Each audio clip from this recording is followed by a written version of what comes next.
Ви благодарам што сте на програмата на К1 телевизија и во ова информативно издание ќе ги да знаете актуелните настани од регионот, Македонија, светот и спортот. Се враќаме веднаш по најавите, останете со нас. Тимови на ВМРО ДПМН ги посетија жителите на Кавадарци и Кавадарачко и делот Овчеполието. Труењето од храна честа појава во лето. Лекарите препорачуваат поголема внимателност на храната која се конзумира во летните денови. Земјотресите нема да влијаат на туристичката сезона во Охрид.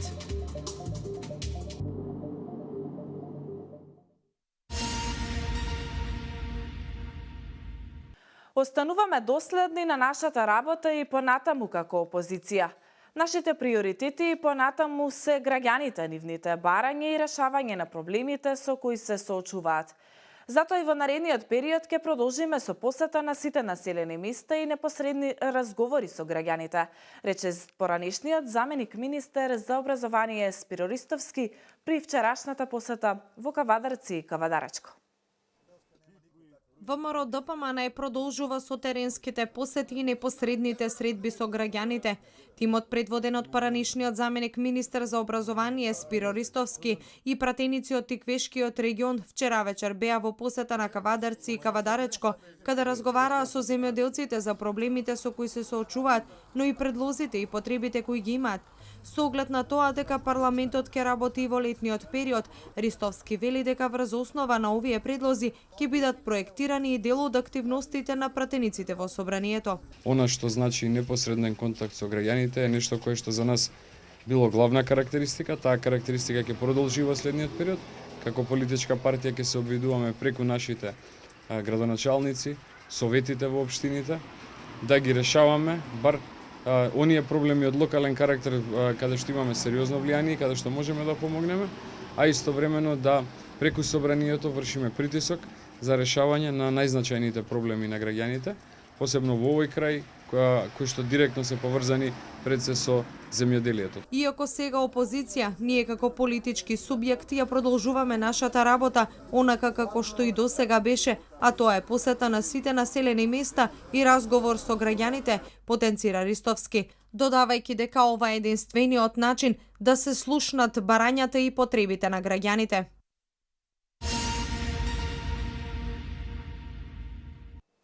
Остануваме на истата тема. Друг тим на ВМРО ДПМН е предводен од поранешниот министер за земјоделие Ванчо Костадиновски ги посети жителите на Лозово. Тој ги слушна проблемите со кои се соочуваат граѓаните. Тие најмногу беа револтирани од задоцнитото исплаќање на субвенциите. Велат на тој начин заостануваат земјоделските активности. Со цел да се слушнат идеите, проблемите и сугестиите на граѓаните, тим на ВМРО ДПМН вчера беше на терен во околината на Лозово.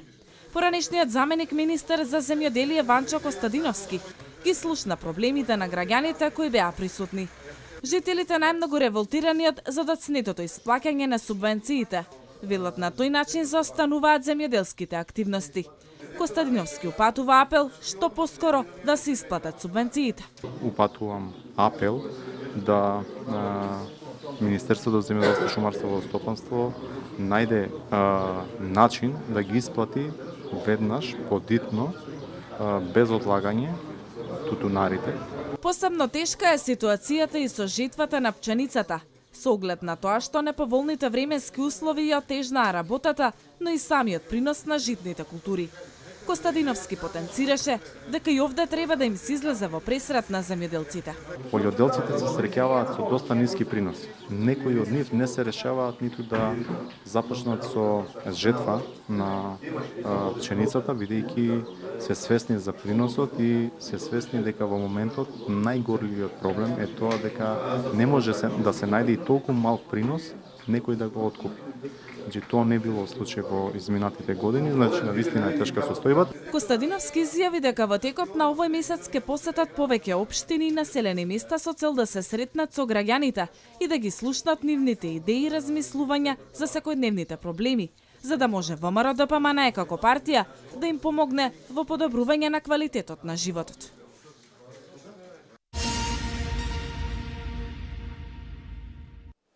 До 15 септември земјоделците ќе можат да поднесуваат барања за субвенции.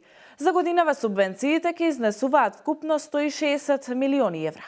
Валентина Михайловска повеќе. Започна поднесувањето на барања за земјоделските субвенции и истото ќе трае до 15 септември. Годинава земјоделците ќе можат да аплицираат електронски, а на располагање имаат 160 милиони евра. Ги повикувам земјоделците да конкурираат за субвенции за годинашното производство. Сите заинтересирани земјоделци можат сами да аплицираат електронски преку е-барање поставено на страната на Агенцијата за финансиска поддршка во земјоделството и руралниот развој, а оние што не се во можност сами да креираат барања, најдоцна до 30 август годинава треба да побараат техничка поддршка од подрачната единица на Министерството, изјави министерот за земјоделство Љупчо Николовски. Барањата се поднесуваат по електронски пат без доставување документи, врз основа на претходно евидентирани податоци во единствениот регистар на земјоделски стопанства и регистарот за идентификација и регистрација на домашни животни. Одгледувачите на говеда, овци, кози и пчели пред поднесување на барањето треба задолжително да ја проверат и по потреба да ја ажурираат состојбата на животните во ветеринарното друштво со кое имаат склучено договор. Постапката за поднесување барање за директни плаќања е иста како и претходната година, напомена Николовски.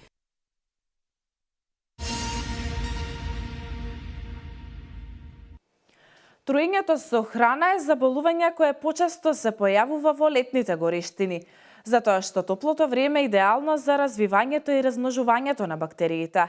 Симптомите најчесто се манифестираат во тек на 24 часа неочекувано набргу по консумирање на загадената храна. Да слушнаме што препорачуваат лекарите за ова. Летото е период кога треба посебно да внимаваме како ја чуваме храната и што внесуваме во организмот. Топлите денови носат потенцијални опасности по здравјето, особено во однос на труење со храна поради високите температури и зголемената влажност на воздухот кои предизвикуваат размножување на бактерии. Симптомите од ова најчесто се манифестираат во тек на 24 часа, неочекувано набргу по консумирање на загадената храна. Доктор Тодоров препорачува да се внимава на храната која се консумира и да не се пијат ладни напитоци кои дополнително му штетат на организмот. Во однос на начинот на подготовката на храната, потребно е да убаво термички ја обработуваат храната, подолго време да ја изложуваат храната на оган, односно подолго време да ја обработуваат од нормалното. Овошјето и зеленчукот убаво да ги мијат под јак мласна вода и оно што е битно е да не конзумираат мајонези и други производи од јајца, затоа што знаеме дека салмонелите и шигелите како микроорганизми хараат во текот на летниот период.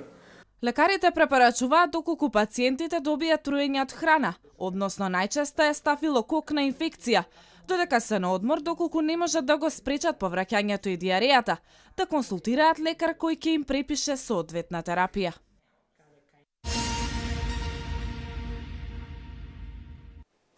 Со настапите на неколку ансамбли од земјава и странство, синоќ заврши 14-тиот интернационален фолклорен фестивал Велес 2017. Во изминатите 5 дена од амфитеатарот на Младинскиот парк одекнуваат традиционалните звуци на гостите од Србија, Бугарија, Романија, Полска, Црна Гора и секако ансамбли од Велес и повеќе општини од земјава. Колешката Катерина Нацева со повеќе детали. Со настапите на Хрватска, Бугарија, Романија, Словенија и фолклорниот ансамбл Вила Зора од Велес заврши 14-тиот интернационален фолклорен фестивал Велес 2017. Амфитеатарот во Младински парк претесен да ги собере сите љубители на фолклорот и традицијата.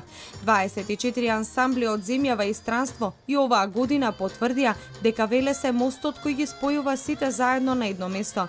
Фестивалот од година во година се повеќе добива на тежина, а со тоа стана белек на градот, манифестација во светски рамки, велат организаторите. Сите ние вклучени во ова организацијата на фестивалот сме особено горди што годинева рекордни 24 ансамбли го создадаа следот на бои, звуци, движења и впечатоци што многу ќе ги паметиме. Навистина беше уживање да ја доживееме вашата моќ, да освоите оваа сцена со песна, танц, да освоите цел еден град. Оваа манифестација го промовира не само македонскиот традиционален фолклор, туку и традиционалните игри и песни на сите народи во светот. Презадоволни сме што и оваа година успеавме овој фестивал да го сврти вниманието не само на Велешани, туку и пошироко, рече градоначалникот Чадиев во своето обраќање, додавајќи дека позитивните коментари од гостите учесници се уште еден доказ дека се движиме во вистинска насока. Ја донесоа убавината на играта од нивните земји, ја презентираа пред нас сите тука, со непосредниот разговор со нив изразија големо воодушевување од целокупната организација, токму затоа му честитам на организациониот одбор. Идните 15 средби ќе бидат уште подобро организирани. Но ова што е организирано овие изминати 5 дена говори дека Велес знае да пречека, знае да организира, знаат велешани да бидат добри домаќини. Како благодарност за учеството, сите ансамбли и културни друштва добија благодарници и сувенири, кои за секогаш ќе ги подсетуваат на нивниот настап на интернационалниот фолклорен фестивал Велес 2017, но и на пријателствата и прекрасниот Велес, а најмногу од се на македонскиот фолклор и традиција.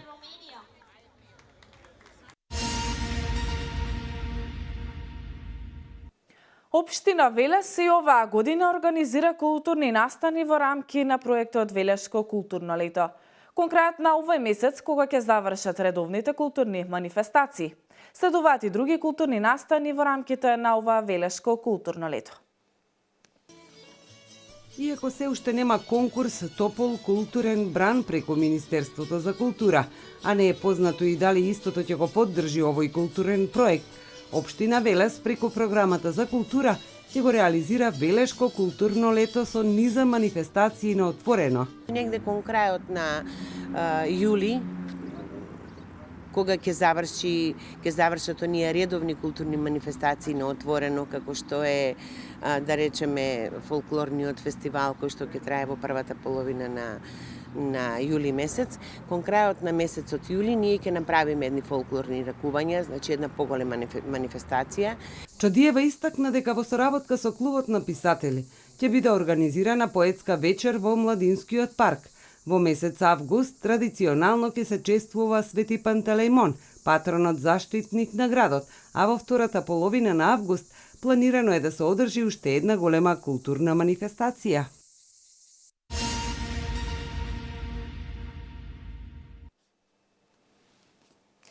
Земјотресите нема да влијаат на туристичката сезона во Охрид, уверуваат надлежните.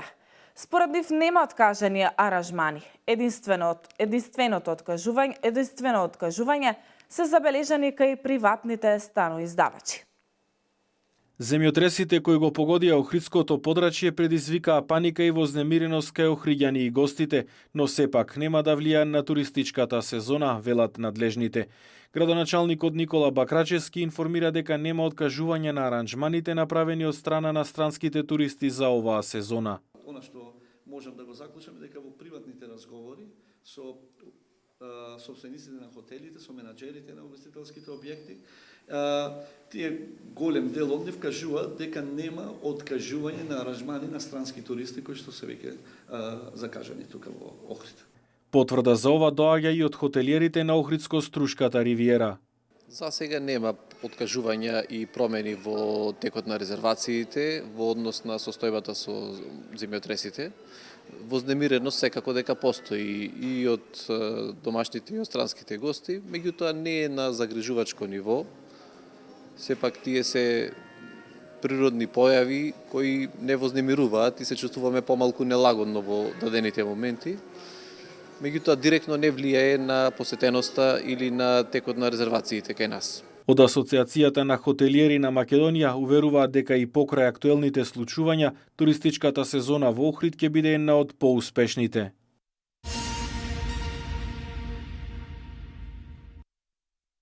Со 1 милиарда денари ќе се исплаќат штетите во земјоделството од невремето минатата година, вака одлучи владата на една од првите седници. Пари се предвидени за штетите од доцните пролетни мразови во 2017 година. Според министерот за земјоделство, шумарство и водостопанство Лјупчо Николовски, подрачните единици забрзано ги подготвуваат записниците, се прават и присметки.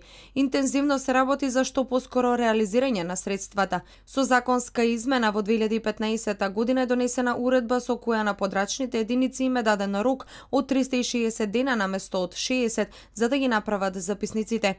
Се прават напори за решавање на имотно-правните односи, што според министерот е еден од клучните предизвици во некои општини. Тоа е една од системските работи и клучна реформа што ќе ја дискутираме во научниот тим. Во многу општини луѓето имаат проблеми со имотно-правните односи. Мора да се најде законско решение за регулирање на нивните права во овој сегмент, објаснува министерот.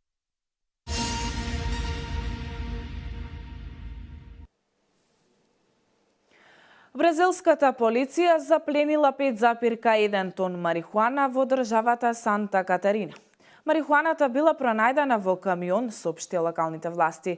3 лица се уапсени за време на операцијата што беше спроведена во четвртокот.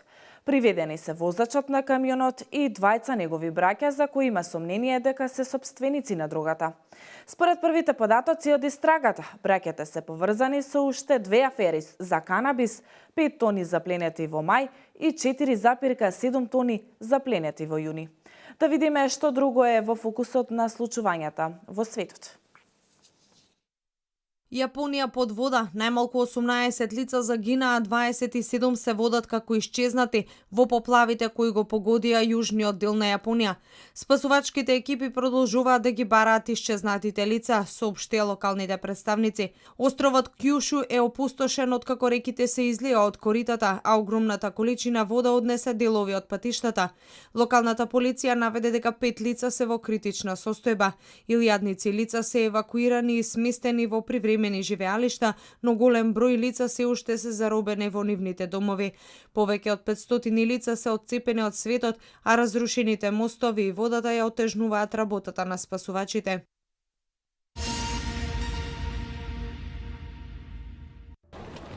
Нови судири избија рано утринава на улиците во Хамбург по завршувањето на самитот на Г20, при што демонстрантите запалија голем број возила, соопшти германската полиција.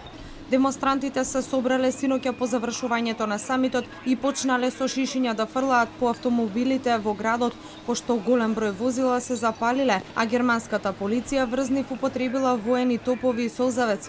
Според најновите податоци, досега при дневните протести се уапсени 290 лица, а 213 представници на силите на редот се повредени.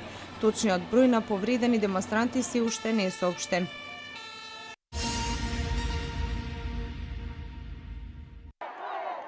Венецуелскиот врховен суд потврди на Твитер дека издадена наредба опозицијскиот лидер Леополдо Лопес од затвор да биде префрлен во домашен притвор.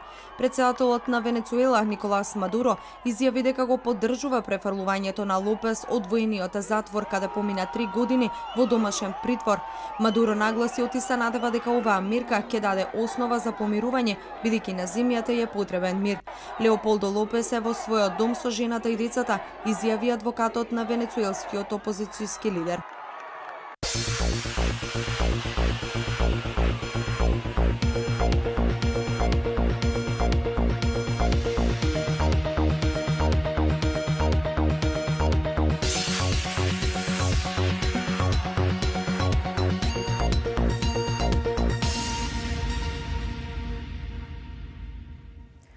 Денеска имавме сончево и многу топло време со мала локална облачност и со слаб северен ветер. Дневната температура се движи од 32 до 39 степен. Според УХМР, дневната температура до среда ќе биде во постепен пораст. Известна промена на времето проследена со засилен северен ветер и намалување на дневната температура за околу 5 степени се очекува во четврток и петок. Временската прогноза е последната информација. За ова информативно издание јас ви благодарам на вниманието и ви порачувам да станете во добро расположение со програмата на К1 телевизија. Пријатно!